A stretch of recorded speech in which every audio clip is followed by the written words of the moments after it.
Dear students, in this video you will learn about Swinburne's test.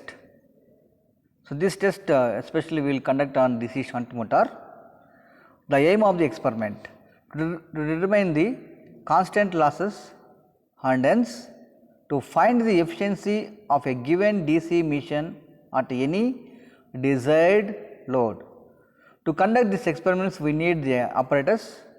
Apparatus required for the experiment is voltmeters. So, we need 0 to 300, 0 to 30 volts MC type voltmeters each one. Ammeters, 2 ammeters are required.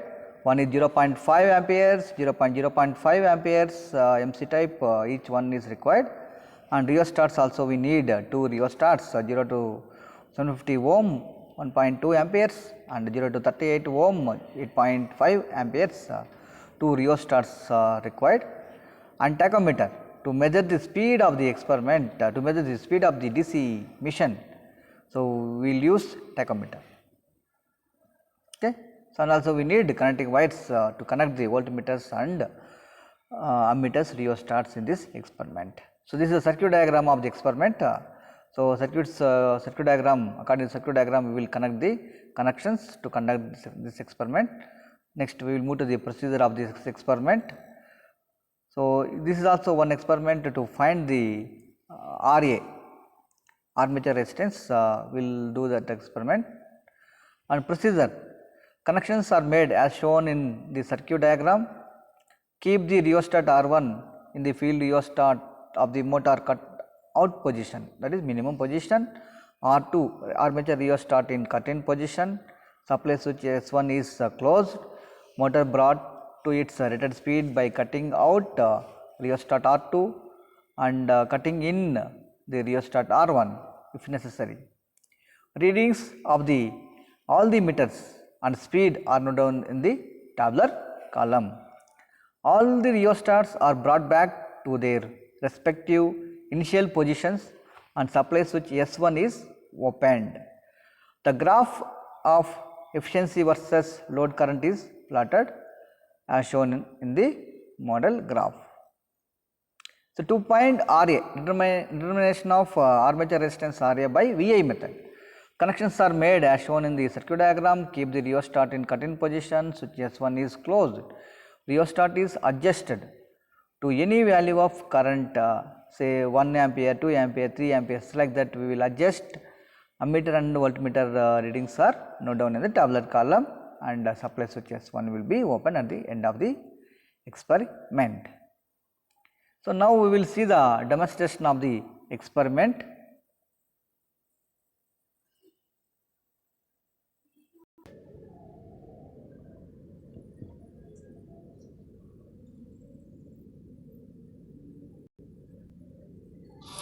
Hi, here we are going to see about Swinburne test on DC motor. Now we are going to see the circuit diagram for the Swinburne test. Okay, this is a circuit diagram. Okay.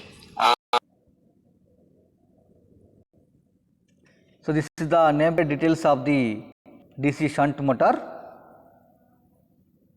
and connections are made as per the given circuit diagram. Voltmeter, ammeter and rheostats are connected to the DC motor according to the circuit diagram.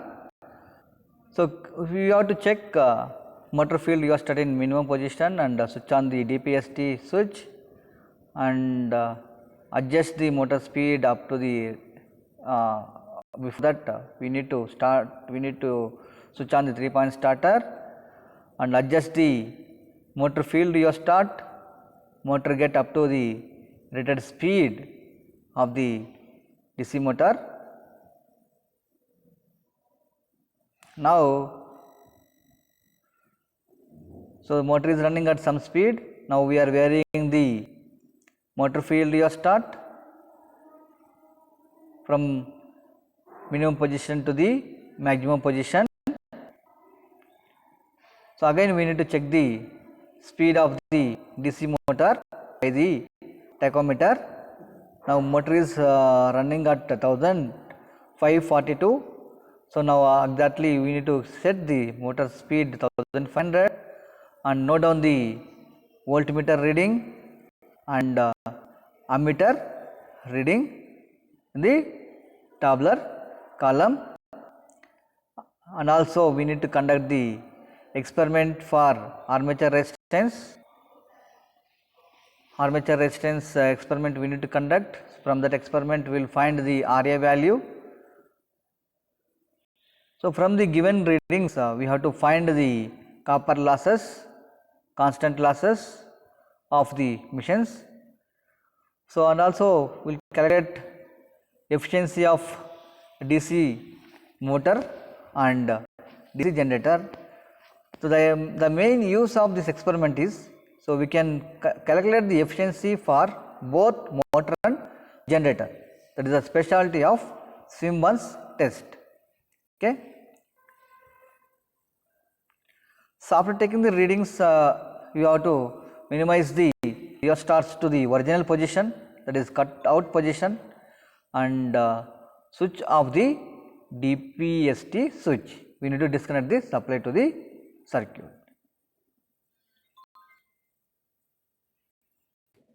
So, we have seen the experiment demonstration. So, this is a tabular column for the Swinburne's test and armature resistance test, and also we will calculate the efficiency for different loads: full load, 75% load, 50% load, 25% load for motor and generator. So, calculations, so we will do using these formulas. So, input power, copper losses and constant losses, and efficiency for DC machine working as a DC motor. Similarly, for generator, these are the formulas we will use to calculate the efficiencies. So, this is a model graph. So, here we can observe always motor efficiency is less than the generator efficiency. So, since motor will convert mechanical energy into electrical energy into mechanical energy, and generator will convert mechanical energy into electrical energy. So, that is what. So, always DC motors efficiency is compared to the generator will be less for same rating of the DC machines. So, next one, this is the real graph and result. After conducting the experiment, after calculating the values, we have to write the result.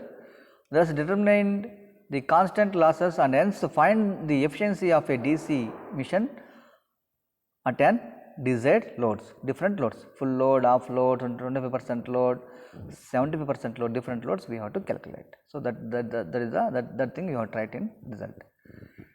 So, next one, Viva questions. These are the 10 most expected questions, expected Viva questions from this experiment.